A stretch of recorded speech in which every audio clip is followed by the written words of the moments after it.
on our Q1 FY22 earnings call to discuss the operating and financial performance for the quarter. I trust that you and your families are safe. On this quarter, we have reported a resilient performance during this quarter despite a challenging macroeconomic and environment due to pandemic-induced lockdowns and restrictions. While we saw broader operating constraints during the period, our client engagement and wins across the FMCG space remained stable. On the international business front, we are happy to share that CFF and Nova both delivered a healthy performance on back of improving demand and volume offtake in the European markets. On a consolidated basis, our revenue from operations stood at 354.9 crores. The performance includes consolidation of CFF and Nova in Q1 and not comparable year-on-year. On a year-on-year comparable basis, revenues grew by 44.4%. This was on account of lower base in the corresponding quarter last year.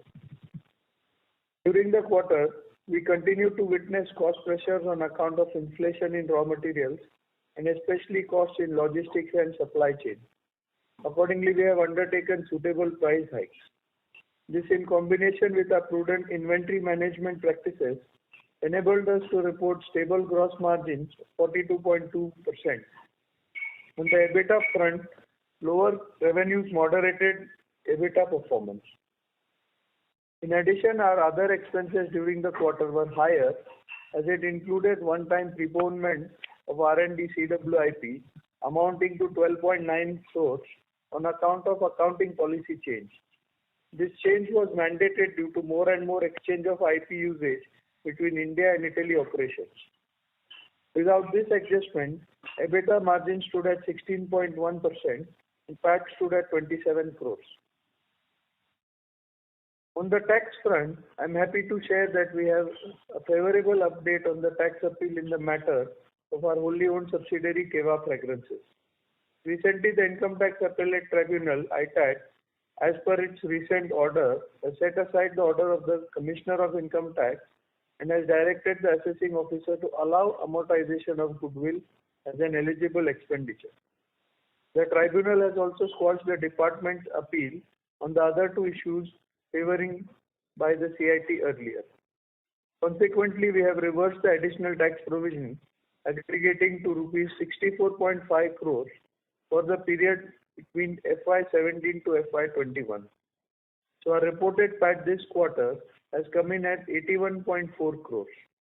Excluding this one-time reversal and effect of expense proponent, the adjusted PAT stood at 16.9 crores.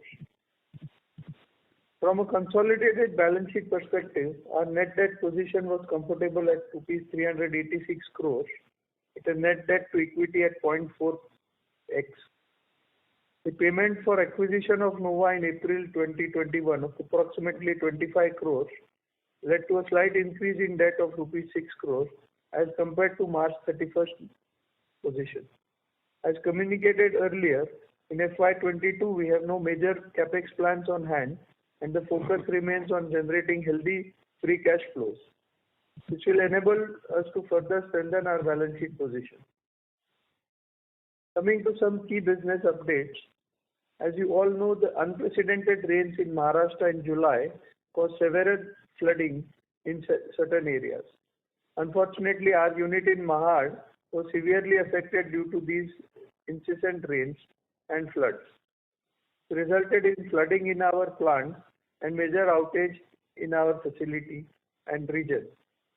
As per our assessment, the factory operations at Mahad are likely to remain suspended till end September. However, we are undertaking all necessary steps to resume operations at the earliest and also have recently completed the survey with the insurance team. The overall insurance cover being sufficient, we would have no long-term effects to our financials. We are implementing our business continuity plans and planned additional volumes in the China plant. As a responsible corporate citizen, our company has also allocated rupees 75 lakhs from its CSR budget to local NGOs and government organizations for carrying out flood relief work in the affected region of Mahad. Health and safety of our employees and communities is a key focus area for us. As part of our employee welfare initiative, we partnered with Apollo Hospital and other local hospitals for vaccination drives for protection against COVID-19 for our employees and employees' families. I am pleased to share that over 87% of employees have received the first dose and around 22% of the employee base is fully inoculated. In addition, we have extended the vaccination drives for families and secondary manpower in the region.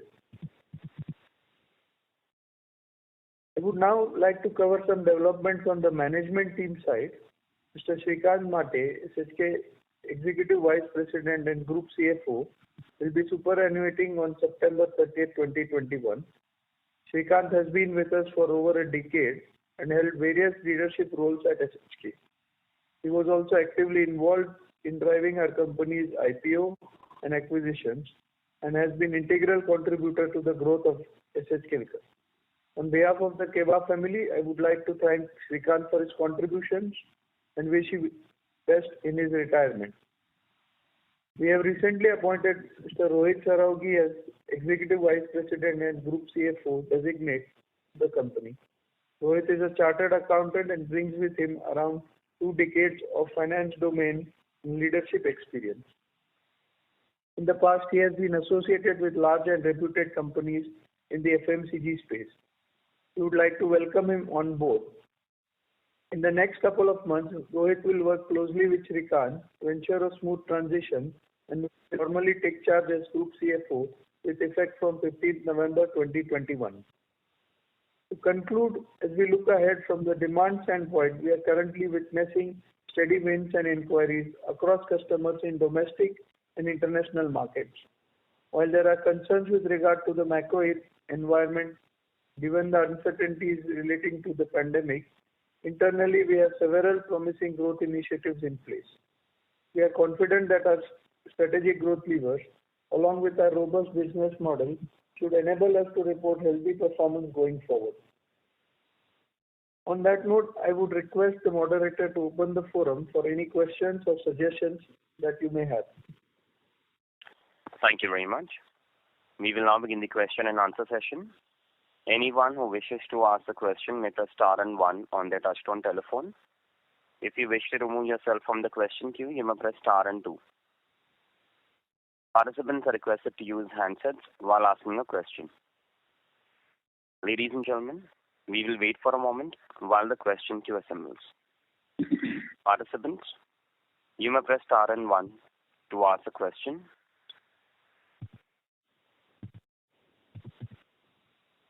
The first question is from the line of Payal Lad from Progressive Share Brokers. Please go ahead. Hi, good afternoon, sir. I hope everything is safe at your end. There I have just a couple of questions that needs few clarification. Firstly, I would want to know how do you see the traction in the Ayush space of late and going forward? And secondly, in terms of what kind of opportunities or market size do you foresee in the savory market? Like some kind of capex which you are looking at. And one last question in terms of the company having witnessed Amazon Flipkart orders in the natural flavor segment. So like these were on more on which side? Was it on the confectionery or the beverages side? And how big are these orders if you could quantify on the same? Thank you. Yeah, thank you. I think the overall macroeconomic situation is quite okay. Particularly on the flavors you have asked on the savory, we continue to invest in our developments on the savory market.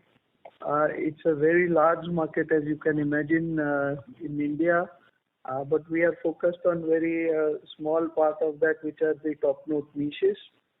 We have internal capexes to continue to grow this market without too much new capacity or new investment. On the Ayush front as well, we are seeing continuous robust growth, and it's a small segment for us. The Ayurvedic extract and active business will see good traction in the coming years. as this has become a very big area of focus for the consumer trend. So both of these areas of savory flavor as well as natural and natural extracts are areas where we are continuing to do our developments and we continue to grow, but they will remain small segments for the few years to come.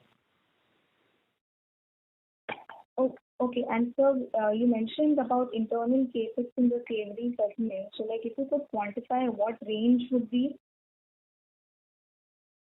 So the capexes for these activities would be in the 2-3 crores range. So they are not significant. We already have the large building and capexes for all the utilities, land building in place. The extra capacity would be more in terms of bigger sizing of equipment and would not be in the magnitude more than 2-3 crores. Okay, and with regards to the Amazon orders, like there is a mention in the AR that you are witnessing monthly orders in this space, in the flavor segment. So, like, how good is that number? So again, flavors is seeing robust growth in the organic business. We have had another year this year when we lost the sort of summer season in India because of the pandemic. A lot of the ice cream and beverage flavor sales was deferred, particularly in the month of May and June. So all of these sales are very seasonal with the very big peaks in the summer season. So we don't anticipate that the rest of the year will catch up the sale for what is lost. However, our track for the remaining 3 quarters remains intact. Export growth continues to be robust. So I don't foresee any big change in the flavor market. We continue to grow and we should do 15% plus growth year on year. Okay. And if I can just squeeze in one more question, if you may allow. With regards to the provision reversion which has happened in this quarter, pertaining to 64 crores in terms of unamortized goodwill part. What exactly is that issue? Like, was it disallowed earlier and then how did it take use? So the tax provision, it was taken in the past and the tax ruling has come in the favor of the company. So we have now reversed that provision. Okay. I'll get back into it for further questions. Thank you so much. Thank you very much. The next question is from the line of Bharat Sheth from Quest Investment. Please go ahead. Hi, Kedar. Thanks for the opportunity. Hi. Kedar, on a flavor business, you have given a YOY growth of 15%, so which is a little ahead. I mean, what earlier we were looking is 10 to 12%. That is great. And how do we see the profitability in once growth really starts kicking in?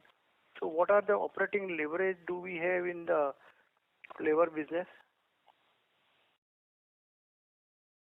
So I think flavor business, we have always maintained 15% plus growth.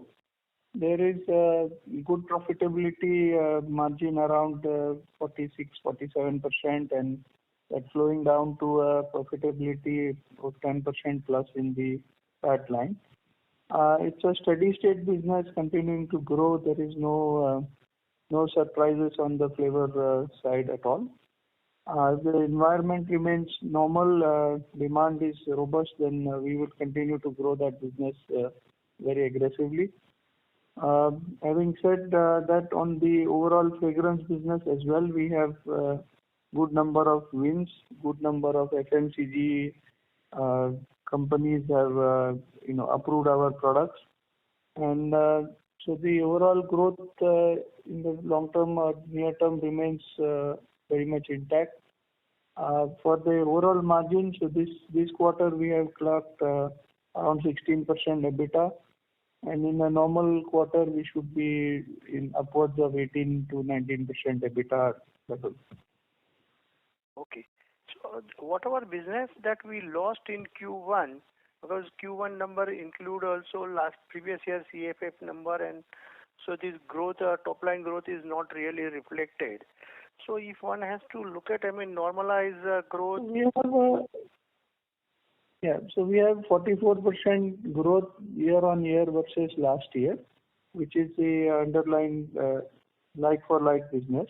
Okay. I think we have probably 25-30 crore business momentum loss in the first quarter owing to the pandemic, but we foresee that this will restore sometime in this quarter or next quarter. Okay. So overall growth of around 15% for fragrance business on normalized basis, is that possible, or plus little higher growth? Yes. Because the kind of win now we are. Versus last year like for like 15%. Last year like for like 15% we are still confident to achieve. Okay. And coming to now this write-off, see in last 4 years on R&D expenses we have capitalized almost 200 crore, and in last 2 years we have written off 36, and now in this quarter 12 crore.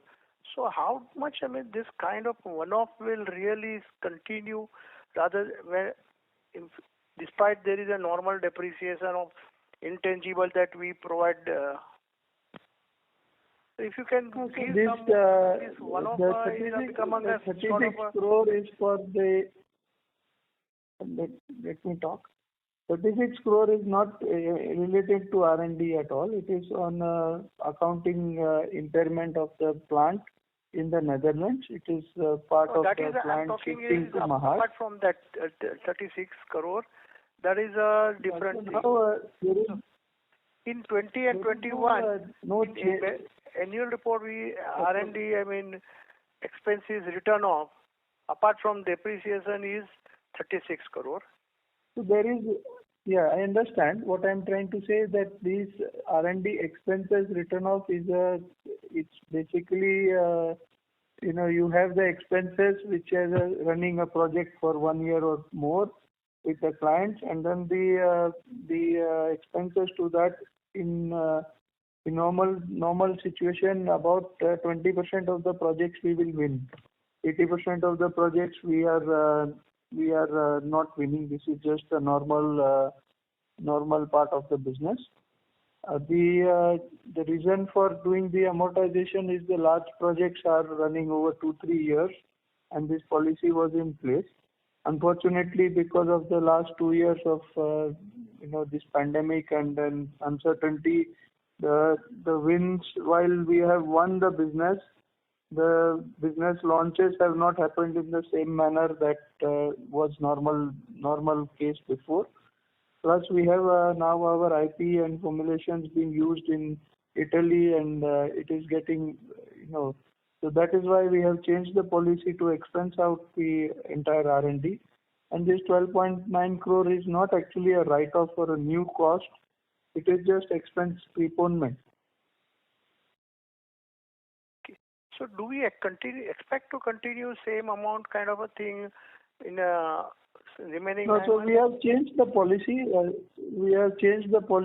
we will expense the R&D expense instead of capitalizing it. Okay. So going forward, you will not see any capitalization and write-off. It will directly be expensed in the quarter. So in that becomes then the normal EBITDA will be much lower than what we are guiding, or the EBITDA margin that we are guiding. No, there is no impact. No, there is no impact on the EBITDA because it was already a steady state. We had write-offs and we had expense deferment in almost the same quantum. So there was no real change in the quarter-on-quarter expense. By changing to the new policy, it will just be straight expense. There will be no change or effect on the overall EBITDA percentage. So my question is now this 13 crore what we have written off in Q1. So same amount will continue for remaining 3 quarters and in future also? So we are not capitalizing anymore the R&D, we are expensing it. So every quarter we will expense the quantum that is spent in that quarter, and that will have no effect on the EBITDA, because in reality we have some write-off from the previous CWIP, and we have some expenses getting kept in CWIP. So this is a steady state. There will be no difference on account of the change in policy. Okay. So, and can you, give more color on the new win and how do we expect to ramp up? And second, on the biosphonic opportunity, and third, this new win, whether any multinational FMCG is there or not? So new win, as of now, we don't have any multinational MNC, I would say, as of now. We are negotiating as always, and hopefully we will crack something this year. The point on the new wins, I think there is a lot of new wins in the last year and even early part of this year which are not yet launched. So we have a very robust pipeline with all the big companies within India as well as overseas, and we see this as a phase where, because of the pandemic or various reasons, the launches were delayed, but the products are approved, everything is in place, and at the time when things become more normal for the FMCG business, we see a very big growth spurt coming in. Okay. If last question, see, QOQ also we have seen a good amount of seen in the staff cost. So is this a normalized run rate, or we have hired more people, or so how really one should look at it? So Q&Q, the cost increase this quarter has been largely on the Italian front, with the conversion rate and the new company Nova coming into the fold. The baseline cost in India of the existing business has not changed much. We will see the effect of salary increases, which are our normal yearly increment in the July quarter. So in the first quarter there was no increase. Second quarter onwards, in place for normal cycle, there will be a increase in employee cost, but it won't be very significant. Okay, and how do we look at, gross margin and raw material availability as well as the pricing scenario? So raw material availability is still a difficult scenario. We have maintained good inventory and good planning. We have also, put out price increases to the clients, and we expect that we will be able to manage our gross margins in the 42-43% range. There may be one quarter some effect of the Mahad plant closure, but eventually on a longer term we will be in the 43% gross margin range. Okay, thank you. If I have any question, I'll join back. Thank you very much. The next question is from the line of Sumit Nagar from Malabar Investments. Please go ahead.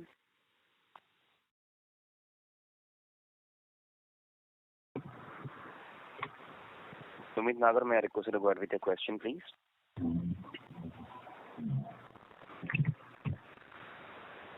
Sumit Nagar, may I request you to unmute your line from your side and go ahead with your question?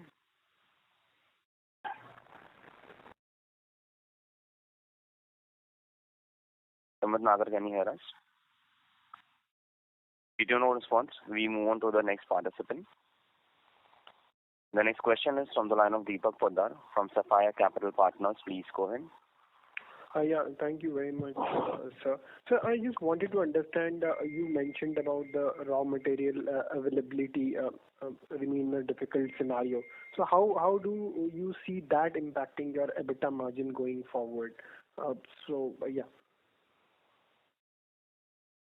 No, so I think we have had some effect in the flavors in the last quarter and in the fragrances to some extent in this quarter on our margin.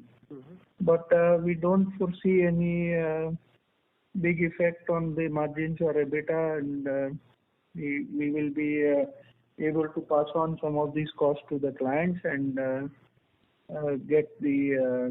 maintain our margins in EBITDA percentage. So this year our target has been in the range of 19 to 20% EBITDA margin. So that remain intact? That's correct. That's it from my side. Thank you very much. All the very best. Thank you very much. The next question is from the line of Rohit Ohri from Progressive Shares. Please go ahead. Hi, sir. This question is from the annual report. The annual report is saying that you're looking at an ambitious target of around $1 billion, which is from the global business by the end of decade. So this translates into around 18 to 22% growth rate. So how do you intend to achieve this? Are you looking at some more acquisitions, or are you looking at some joint ventures that might come in future? So the overall CAGR growth we will be able to do with the organic of something 12 to 15% and the balance with an inorganic acquisition strategy. Okay. In your opening remarks, you mentioned that there are some strategic growth initiatives that you're looking at. If you can just take us through that. So we have certain sort of active molecules that we call health and active, Ayurvedic extract and things like this, which we evaluated last time. So these are all initiatives for the longer term. These will drive growth on a very big quantum, although it is in the nascent stage as of now. Okay. So my last question is, the promoter group has created a pledge, and can you just take us through that, the reason for that, if you would like to share? No, so we have created the pledge just as like a OD line for any emergencies. There are obviously family members within the promoters who are who have various stages of their life. So there are expected expenses towards buying house, towards other education and other expenses. So we are keeping this as a pledge to keep a line available for any kind of family expenses. Okay, so by when do you think you can reverse this? Any timeline that you have in mind? Maybe a year and a half, 2 years? No, we don't have any timeline for this reversal. Normally, we have every year sufficient dividend payouts, and that takes care of all the family expenses. This year, given the pandemic second round, and we may be in a situation with the uncertainty, it is difficult to estimate what would have been or what will be the dividend payout, and it was just an action to make sure that we have some liquidity in the family. I am also traveling. I am in the European continent at the moment. And given the pandemic and uncertainty, this was the fastest way to draw the line, and we have taken it. There are no immediate plans of reversing it anytime soon. But at the same time, the amount which is drawn against this pledge is less than 5 crores. So it's not a big amount. Only thing is we would like to keep the pledge as a emergency source of funding. Okay, sir. I have more questions. I'll fall back in the queue. Thank you. Thank you very much. Participants, you may press star and 1 to ask a question. The next question is on the line of Nikhil from SIMPL. Please go ahead. Yeah, hi. Good afternoon. Am I audible? Yes, sir, you are. Yeah, hi. Kedar, just to put it correctly on the provision side, so if you look at our balance sheet, on the intangible asset under development, there was a closing balance of 13 crores. So this write-off of 12.9 crore which we have taken is we've completely removed the intangible assets from the balance sheet. Would that be the right That's right. understanding? And That's the right. margin, Absolutely correct. okay, and margin impact you are saying is not there because we were taking a write-off of 11 crores in the P&L every year, which was against these R&D projects, which now get subsumed as the R&D expenses. That's right. Okay. So it was almost 12 crore of capitalization and 12 crore of expense from CWIP was the trend for the last year and a half because of the pandemic.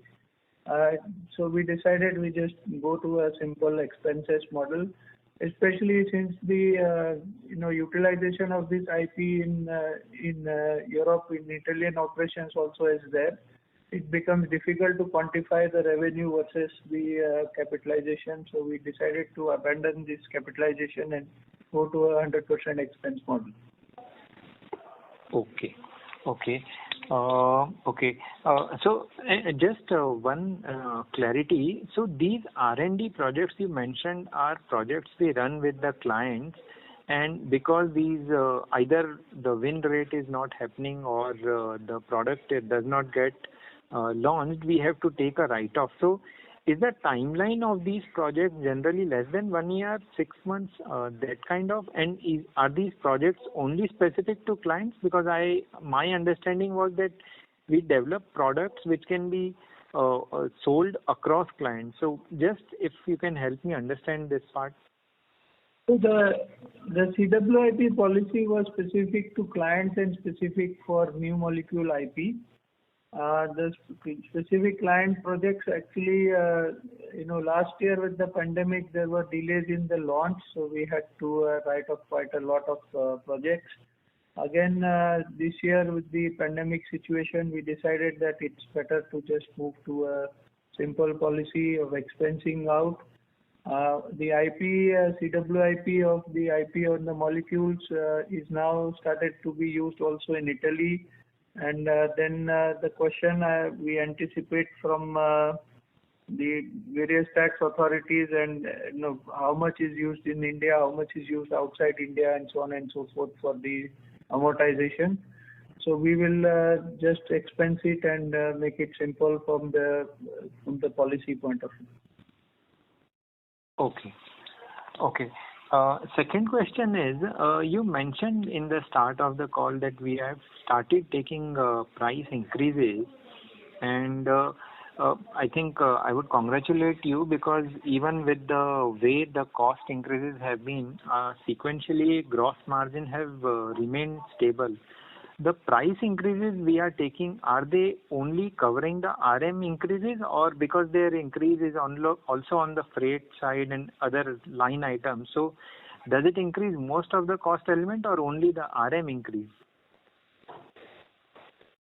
So it's not only the RM increase, but we are trying to offset as much as possible the overall cost increases, which, like you mentioned, freight, other expenses due to COVID, and internally from kind of distancing, we have some operational inefficiencies on the way we are operating because of the COVID situation. So all of that we are taking into account when we pass on the cost. I don't think that the cost will cover everything in universally, but we are at least being, because on the client side also it's a situation of uncertainty and lower growth environment or perception. So we are taking the middle path and we are trying to maximize what price increase we can do. Okay. And last question. On the CFF, when we had acquired, what I understand that CFF had a good and very strong fine fragrance customer base. Are we able to leverage out with the sales market in Middle East or Southeast Asia or India? Are we getting any success, or if you can just help me on the business development? And secondly, there was this molecule which we had in-licensed last quarter. which we were the sole seller. So any updates on those projects? How are they improving or going about? So I think Southeast Asia, we are working on the developments. There are good connections with the clients. But at the moment, Southeast Asia is also in the epicenter of the pandemic. There is, more and more difficult situation, particularly in Indonesia and some other countries. So we have seen that it's not anywhere near normal at the moment. So there the projects in terms of approved products and so on and so forth are not getting launched. We will wait till the things normalize. So I think in the regions we are operating, Southeast Asia at the moment is the region which is most affected by the pandemic, whereas the Middle East, India and European regions have now come out or are towards the outlook is improving. Southeast Asia, the outlook is still in the negative phase of the pandemic. And we continue to work. We have our center and there is good interaction with the clients. But the overall expectation for us for the product launches particularly, it's not going to happen at least in the coming quarter. Okay, fine. I'll come back in the queue. Thanks. Thank you. Participants, you may press star and 1 to ask a question. Ladies and gentlemen, you may press star and 1 to ask a question. The next question is from the line of Deep Paul, an individual investor. Please go ahead. Yeah, hi Kedar. Thanks for the opportunity. As we know that last quarter it was challenging on the collection front, so the receivables days has deteriorated. But even if we look from the last decade, it has inched up from 70, 80 days till now hovering around 100. So if you can give a color or clarity how we can see the receivable days over in the near future, because for most of the other FMCG suppliers it's around 60 days. So is it too aspirational to think that we can move to that direction? No, I think if you look at the domestic versus export, it is actually domestic very close to the 60 days mark. When we go to the export, we have about 120 days of normal many clients in the 120-day payment cycles. So collections of 100 is actually a blended average between domestic and export. So when we look at it and you see the kind of average going up, it's not that the collections intensity has been lesser than what it was in the past. It is actually more reflection that more amount of our sales is in exports. Okay. So, can't we reduce the receivable days for the exports, or it's the industry trend? Actually, particularly in the Middle East and other countries where there is competition from the European suppliers, they are quite okay to give long payment terms because there is almost zero interest rates in their countries. With that competition, we are needing to have a higher payment cycle than what is in the domestic market. Okay, thanks. And then my next question is regarding the inventory turnover. So our inventory is quite large, so around 45% of sales, or currently we are holding 500 CR. So are there any opportunity, or are we having any strategy in plan to reduce the intensity of the by prudent? We know that we have prudent inventory management. Still, if we can rope in top consulting firms and leverage the latest trends which are happening over last decade, like data science or artificial intelligence, to bring in more efficiency into the inventory management. So are there any thoughts around this or any plans currently in pipeline? So we have a team of analytical and, like you say, artificial intelligence working on this problem at the moment. and I think the combination of growing the sales with the same level of inventory and reducing the inventory, both these measures we are taking. It's clearly an area of improvement that we will plan out. But I don't see, given our business model with the large number of SKUs and small customers and variation in the raw material availability and pricing, I don't foresee a big change, kind of a big step change. But incrementally, 2, 3, 4% we will drive every year. Okay, that's good. So, and my last question is regarding the CFF acquisition. So it has been done in Italy, where it's an aging population and the inherent growth is around 1 to 2%. Then how come CFF is growing, which you have alluded around 10%? So is it because of some great products or from new launches? And how sustainable is the growth rate?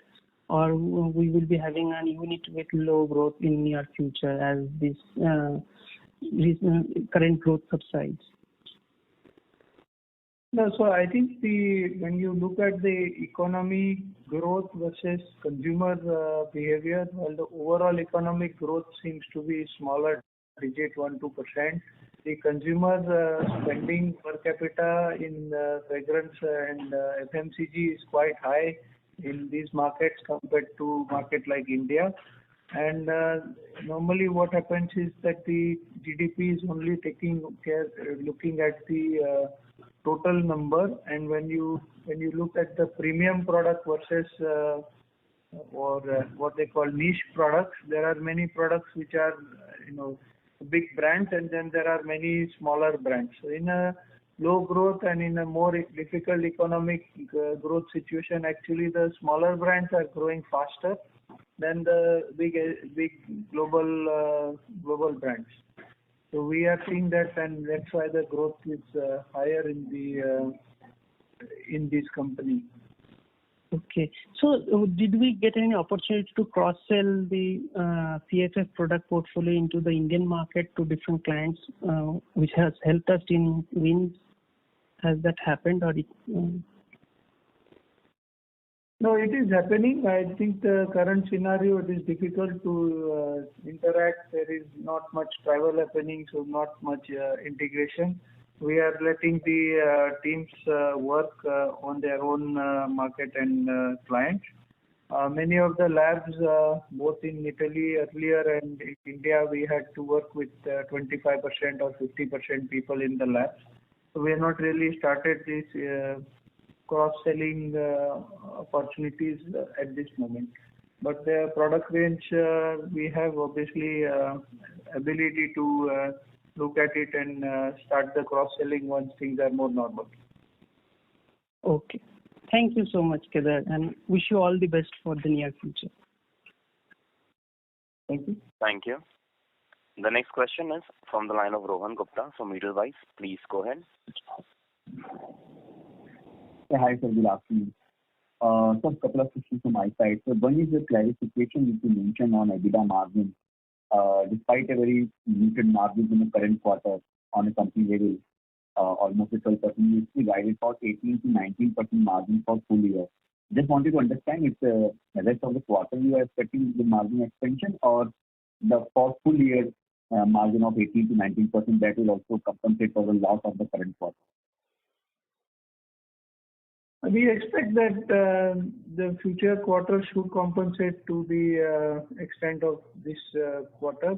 Without the one-off adjustment, we are at 16% EBITDA margin, and we will definitely be in a full year basis closer to the 19-20%.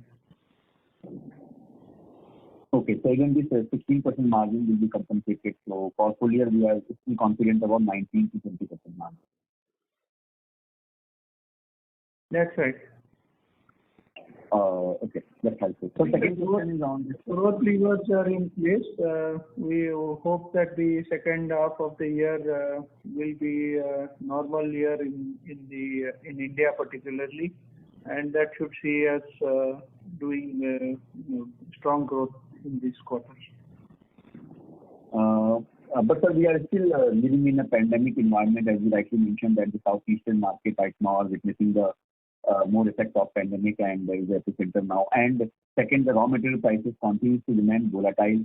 So uncertainty is still not over, but you are still, despite the uncertainty, are confident that second half of the year will see a significant improvement in revenue, not only just in revenue but also in margin. That's what I just wanted to I think what gives us a good confidence is also what has happened last year. So we had the similar situation, or even much worse situation in the first quarter, and then the markets and business has rebounded in the rest of the year. I anticipate a very similar year this year. Okay. Sir, second question is on your more comment on CSF and Nova performance. So, a couple of doubts there. So, your CSF and Nova performance still talks about some kind of contract manufacturing revenue of roughly 23 crores for the current quarter. While the EBITDA performance or the gross profit from contract manufacturing is minuscule, only close to just 2.6 crores. So that gives even that margin of close to just only maybe 11%. Just want if you can clarify more what is this contract manufacturing business is, and to whom we are doing this, and how the growth opportunities are there, and what kind of margins one should be looking in this business. So the contract manufacturing is basically to large global FMCG companies. We provide fragrance by manufacturing on contract basis. This is largely a capacity filling exercise, and it has a low gross margin of about 10%. But it is a large volume kind of takes care of the operational costs. Okay, so it's only up to the extent to fill the capacities. As long as you are having idle capacities, you will do that. But otherwise, the moment that retail sales or your own distribution sales start going up, the contract manufacturing revenues will come down, right? That's right. So if you look at the historical context, the contract manufacturing was something like 14 million euros, and our own business in CFF was something 5 million euros. Now we have reached excess of 16 million euros for our own business, and contract manufacturing still remains around the 15 million euros. So it's expected that this portfolio we will start to utilize more and more for our own customers and reduce the contract manufacturing over the next 5 years. Sir, another question more on the strategic in nature, and just wanted to understand how do you see that the post-pandemic era has changed the business profile of Teva and for our company, Pilker, in terms of global companies are looking for the China plus one strategy. That is one. Second, the FMCG business model has changed a lot. People are looking more of the contract manufacturing and outsourcing, where probably we fit into that business. So, and also the acquisition-led opportunities for our company. So how do you see that that the post-pandemic era has helped as a Pilker, or the business profile of the company has changed? Do you see that over the next 2 to 3 years there is a significant amount of business or growth opportunities are going to flow for our company?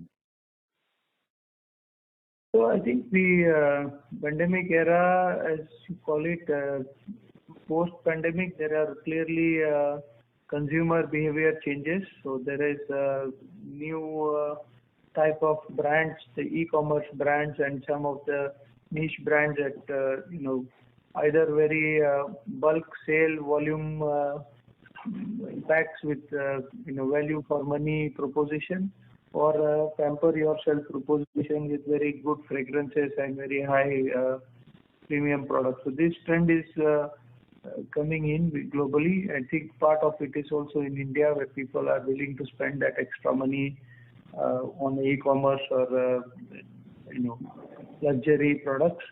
So this is the trend. The pandemic has only made, I would say, hastened the trend. So there is nothing which is completely new. We were tracking these trends and behavior and in consumer expectations. And the pandemic, if anything, has only made it faster. which is beneficial for us in terms of the overall growth. We are more and more kind of focused on the regional and local brands, and specifically brands tailored to the niche. So we benefit from this in the long-term growth. In the short term, seen actually even prior to the pandemic, at the time of the GST demonetization, we have already seen some of the smaller clients degrow. So we have not additional effect on that with the pandemic, but yes, the smaller clients which have their products being sold through the normal bazaars in the local trade, they have seen less footfall, less people, and less normal business, so their business has been lower. But that is actually an effect which is already factored in our base for last year or for this year. So I think we will continue to grow, and the pandemic, if anything, has accelerated the growth towards our clients or our potential clients. And sir, over a medium especially very good, very important in terms of the European companies that we have taken in Italy.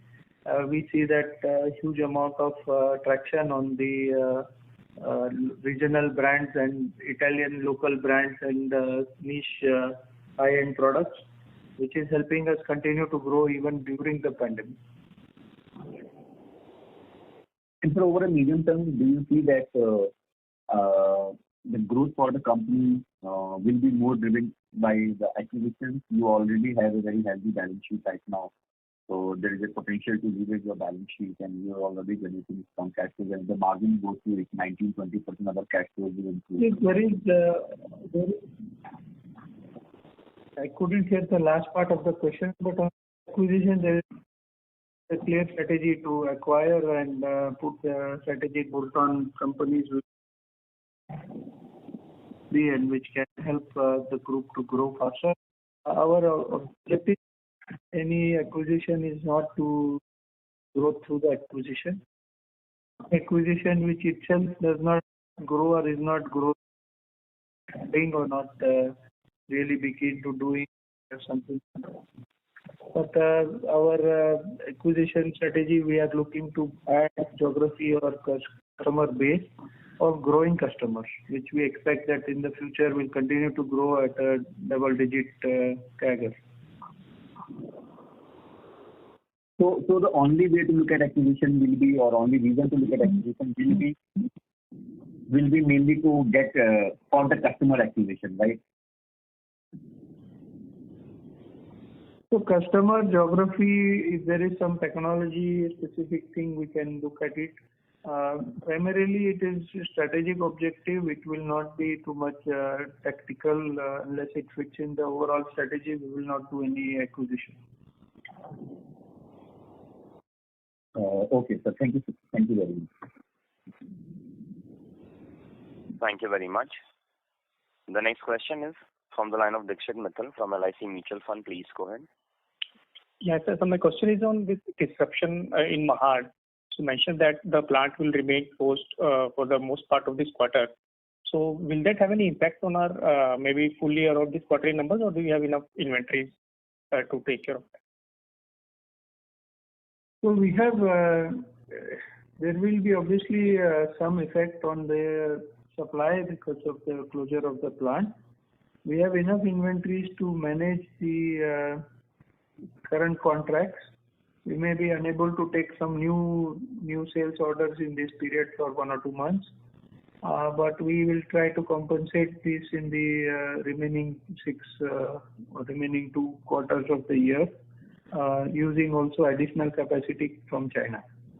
So there will be effect of either some loss of revenue or some loss in gross margin, since we will have to buy at a higher cost from a Chinese plant and then sell to the old contracts. So there may be some cost in terms of gross margin erosion or revenue erosion. It depends on how the market activates. as of now, we don't foresee a very large impact on the full year basis. This quarter, obviously, there will be impact, but on a full year basis, we don't see any major impact as we can recover some of the lost volume in the next quarter. Thank you, sir. Thank you very much. The next question is from the line of Nikhil Upadhyay from Securities Investment Management. Please go ahead. Hi. Thanks for the follow-up. Just one question. You mentioned in the earlier statement the amount of loss of sales which we had to bear because of the lockdown in 1Q. So if you can just help me with the number, or if you have not shared, what would be the approximate you think the business loss we would have because of lockdown? I think 40 crore is ballpark number of loss due to lockdown. Okay. Thanks a lot, sir.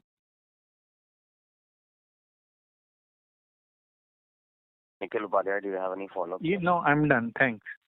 Okay. Thank you. The next question is from the line of Vedant Agarwal from Premium Brokers Limited. Please go ahead. Hello. Go ahead, sir. You're audible. Hello. Yeah. Sir, I just wanted to ask if you can put the number to the revenue impact because of Mahad unit. I think the revenue impact may not be more than 4-5 crores. What we really need to look at is the gross margin impact, since we will have to import from China and there will be many additional costs. But the overall revenue impact will not be more than 4-5 crores for this quarter in terms of Mahad stoppage. Our annual business is ballpark 100 crores, so 25 crore is the expected revenue from this operation in this quarter. I think 4-5 crores will be the loss. The balance will get compensated through the stock in the distributors or other locations.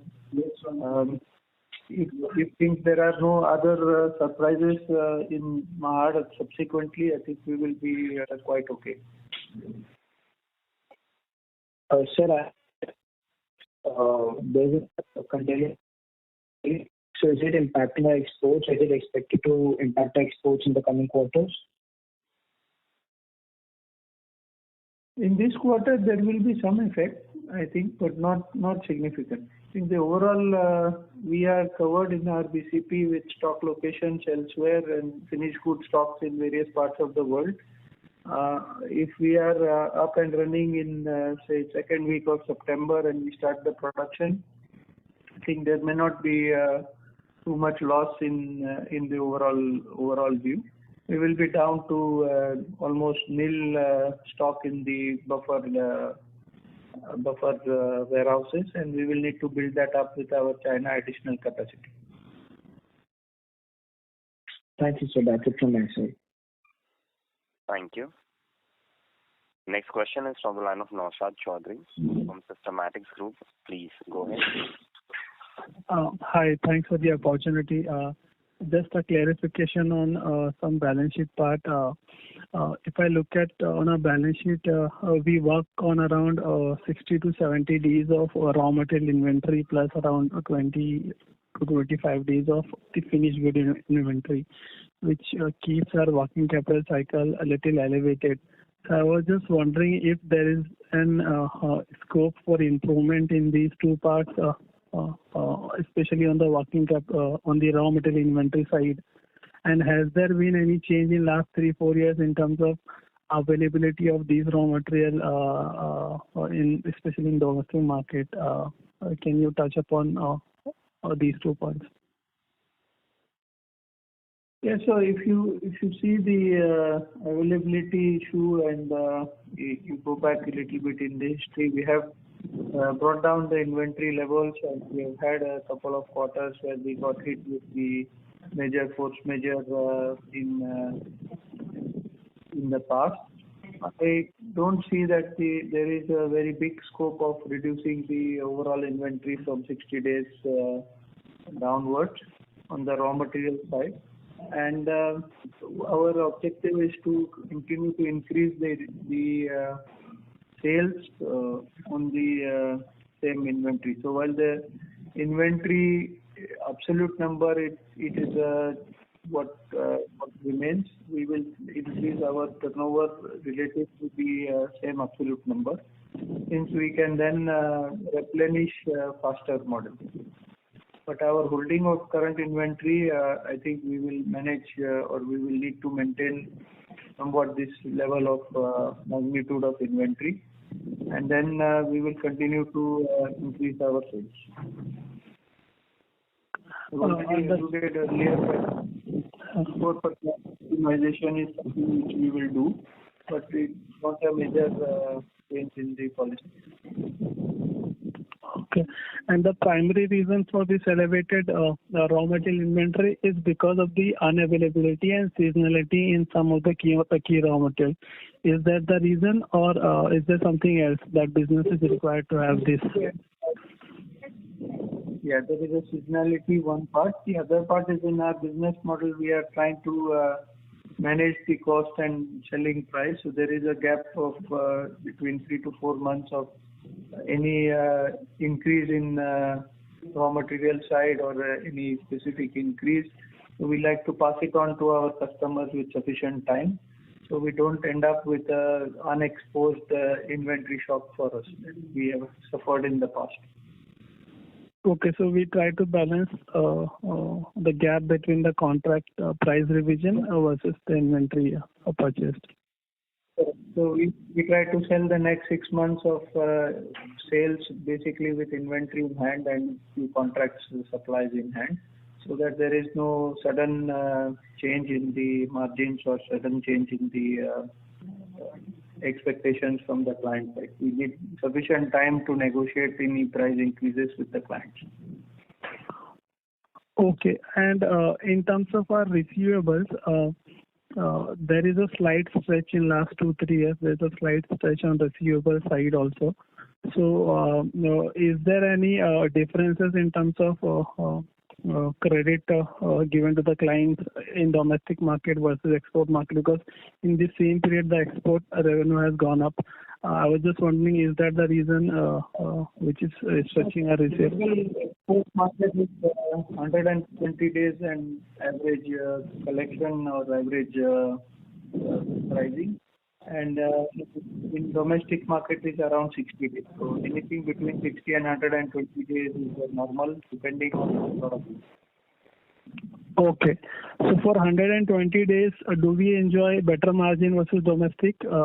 And if we can quantify what percentage of better we get by giving this much of credit? We don't enjoy a better margin or worse margin, but the credit is in US dollar terms normally. So effectively we get some, in a normal year, some depreciation equivalent. So we have a hedging and we get some amount of hedging cost benefit from in a normal cycle. All right, sir. Understood. Thank you so much. Thank you very much. Ladies and gentlemen, I now hand the conference over to the management for closing comments.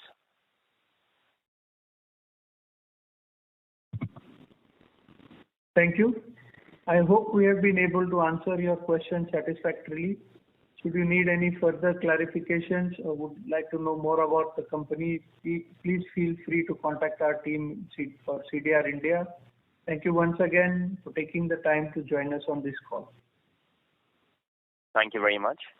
On behalf of SH Kelkar and Company Limited, that concludes this conference. Thank you for joining us. You may now disconnect your lines. Thank you.